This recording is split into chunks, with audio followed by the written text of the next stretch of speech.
Well, hey, here I am, FM 100.3's Rebecca Cressman, with a chance of a lifetime to talk to one of my big musical heroes, John Legend. Hi, John. How are you, Rebecca? Good. I am doing great. I can tell you, I'm a bit on pins and needles because you're coming to town.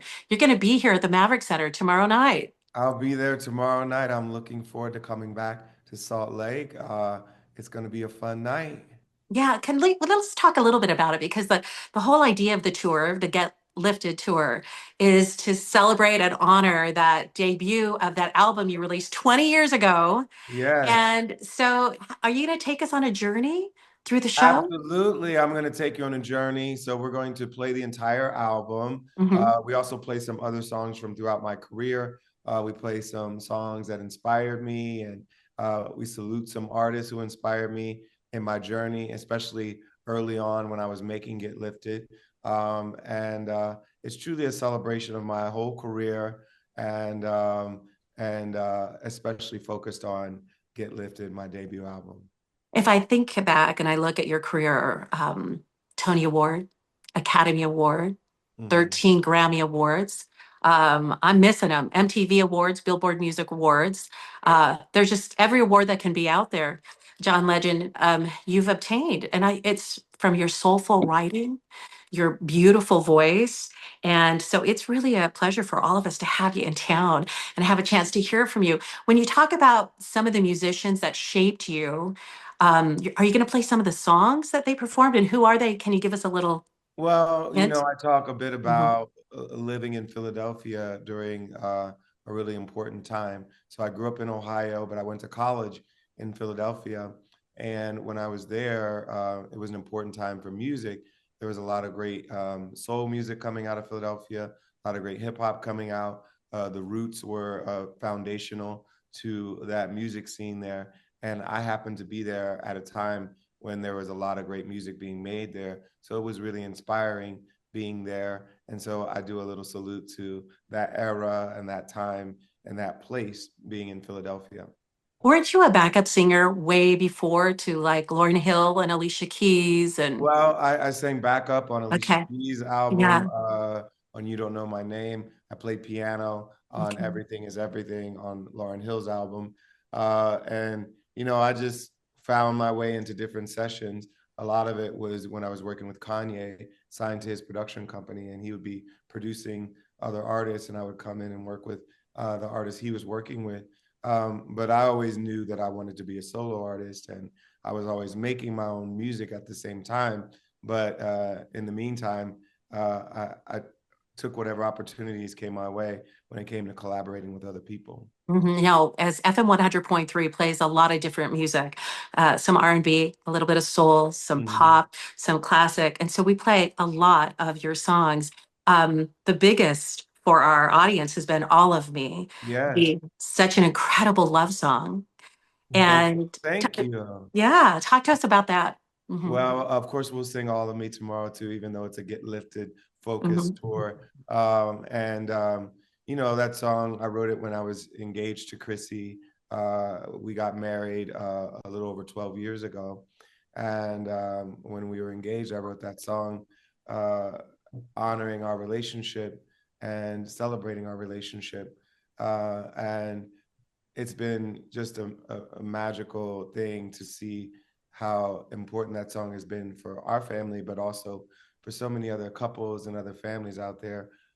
It's meant a lot to a lot of people, and so I'm honored to have that place in people's lives where I'm writing songs that are sung at their weddings and their anniversary celebrations and things like that.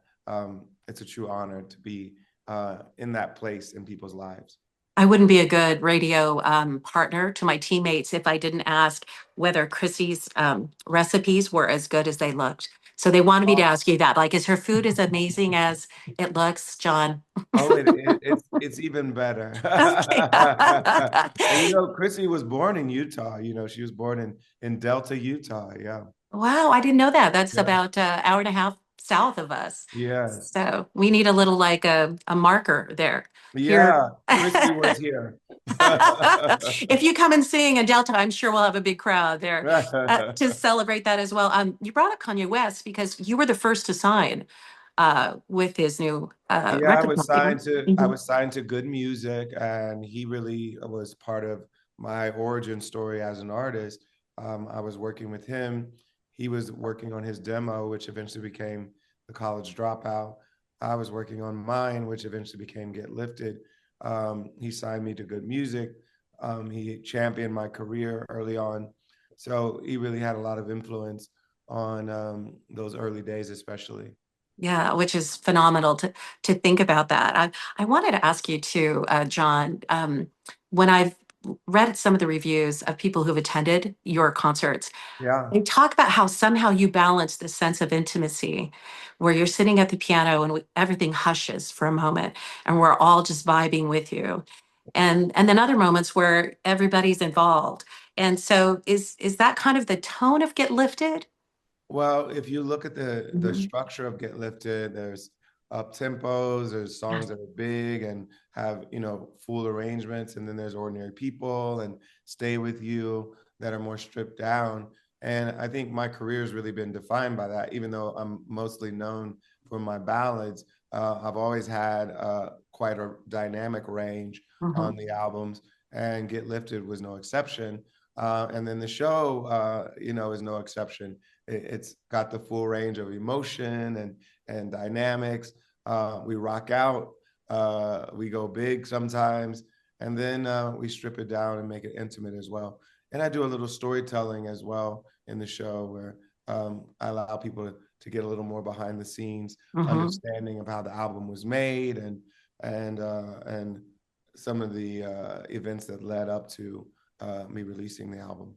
Could you have anticipated that Ordinary People, so that was the single released from your album, that that would just keep rising to the charts and be the hit that launched you into the like stratosphere, I'll just say. Well, you never know, but that was the song we felt most Hmm. confident about. You know, traditionally, uh, you'll you'll be told to put the up tempo song out first, so we put "Used to Love You" out Hmm. first.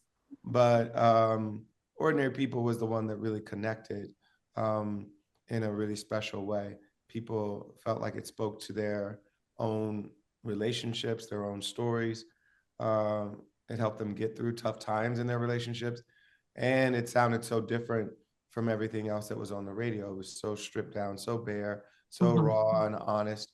And so I think that kind of became my signature as an artist, uh, creating those songs that go right to the heart of the Yeah. situation. And a lot of them are kind of isolated, just me and my voice and the piano.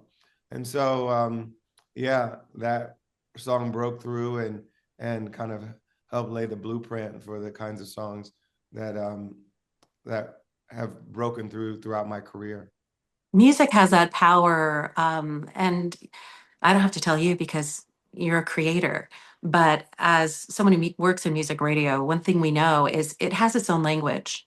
Oh yeah, And so songs communicate emotions that words cannot. yeah, And the power in that Ordinary People that was saying is, this whole idea of perfection in relationships or yeah. perfecting myself or expecting things of others. It just we all needed to hear that. And here we are in 2025 and the thoughts in that song, the lyrics are still really touching.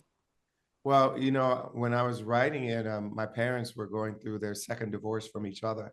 So I had seen up close the ups and downs of love and how things are complicated. And sometimes we really don't know which way to go. And so I wrote it inspired by them. Talk to me a bit about Used to Love You because I mean, that was the most upbeat, but that was a huge hit for you too. Yeah, it was a hit, and it was kind of the introduction to the album. And like I said, the album had a nice range of dynamics, and Hmm. um, that was one of the songs that Kanye produced, and so it definitely had his production influence on the record. And it was giving people a bit of the flavor of the entire album. So if you listen to Ordinary People, you listen to Used to Love You, you get a good sense of the range of the energy of the album. There's definitely the gospel influence as well. And you'll hear that in Used to Love You, you hear that in I Can Change and So High. I talk about all that in the show too, how important the church was for me and growing up learning gospel music was for me too. Yeah, try to, I know we don't have a lot more time, but Mhm. was it a grandparent who was a church organist? And Yeah, my grandmother Mhm. was, and her husband was my pastor. So there you had it. Yeah. Mhm. It's impossible to pinpoint, and we don't want to, uh, your music style. There is soul, there is gospel, there is jazz, there's R&B, and it just moves. And I think that's what part of the magic that you create, whether it's on a recording or whether it's live on stage. So, John, we're looking forward to getting lifted one more time as we come to concert tomorrow night at the Maverik Center. I'm so excited. Thanks Mhm. for having me. Yeah, thanks for having me. John Legend. We'll see him at the Maverik Center. Tickets are on sale at Ticketmaster.com. John, tell Chrissy we love her. Take care.